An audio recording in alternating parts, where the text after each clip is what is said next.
Non veg పచ్చళ్ళు కొనాలంటే career మీద ఫోకస్ చేయాలేమో కానీ, వెజ్ పికిల్స్ కొనాలంటే రూ. 100 ఉంటే చాలు. అలా అని నేను పచ్చళ్ళ బిజినెస్ చేస్తున్నాను అనుకుంటారేమో, మనకంత లేదు. ఏదో టమోటాలు తక్కువ ధరలో ఉన్నాయని ఫస్ట్ టైమ్ ట్రై చేశాను. ఫస్ట్ టైమ్ ట్రై చేసిన టేస్ట్ ఇంత బాగుంటుంది అనుకోలేదు. అయినా మిమ్మల్ని ఒకటి అడుగుతున్నా, నాన్ వెజ్ పికిల్స్ బాగుంటాయా? వెజ్ పికిల్స్ బాగుంటాయా? నేనైతే ఇంతవరకు నాన్ వెజ్ పికిల్స్ ట్రై చేయలేదు. సరే, ఇవన్నీ తర్వాత ప్రాసెస్ ఎలానో చెప్తాను. ముందుగా ధర తక్కువగా ఉన్నప్పుడే టమోటాలు తీసుకోండి. ఈ ఊళ్ళో తెలివితేటలు ఇక్కడ వాడకు.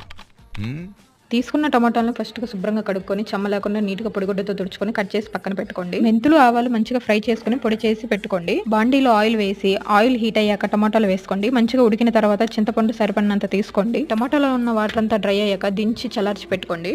ఆయిల్ తీసుకొని జీలకర్ర, పచ్చెనగపప్పు, కరివేపాకు, దంచిన వెల్లుల్లి వేసుకుని తాలింపు వేసుకోండి. మిక్సీ చేసుకున్న టమాటా పచ్చడిని తాలింపు వేసి 2 minutes ఫ్రై చేసుకోండి. అంతే, సూపర్ టేస్టీ టమాటా పచ్చడి రెడీ. నేనైతే మీకు సింపుల్ గానే చెప్పా కానీ నేనైతే చిన్న మిస్టేక్ చేశాను. వేడివేడిగా ఉన్న టమాటాలను అలానే మిక్సీ పట్టేసా, అందుకే ఈ విపత్తు జరిగింది.